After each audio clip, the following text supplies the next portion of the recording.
Why haven't we invented laser weapons yet? We actually have! Modern lasers can easily cut metal. They're accurate down to millimeters. And in ideal conditions, they can work at distances of several kilometers. We can already shoot down drones and even missiles. No, I mean something like this. Oh, okay. Then we need to remember how a laser actually works. Oh my God, who the hell cares? Please suffer for a moment. There is an atom, and it sits at a certain energy level. When we add energy, the atom moves into an excited state. It stays excited for a very short time, fractions of a nanosecond. Then it drops back down and emits a photon. That photon has a specific wavelength, defined by the energy transition. This is called spontaneous emission. And then the photon is gone.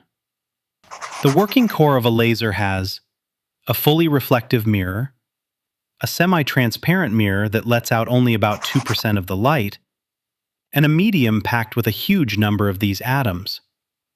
We pump energy into this medium. The atoms get excited and start emitting photons. When one photon hits another excited atom, it forces that atom to emit a second photon. 1 becomes 2, 2 become 4, and so on.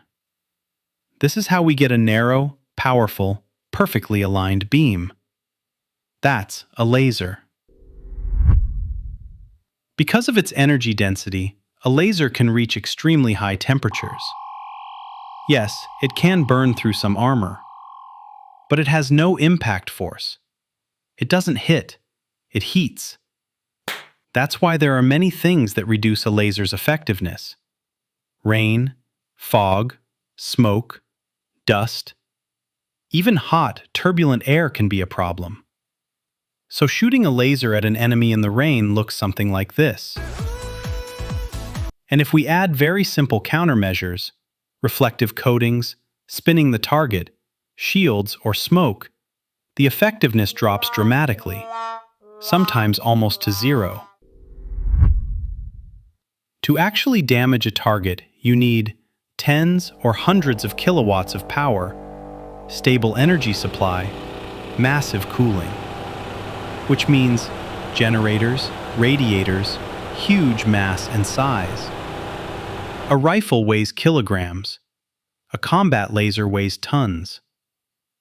Lasers are great in controlled environments, in medicine, in industry, as support for air defense, or to completely drive your cat insane.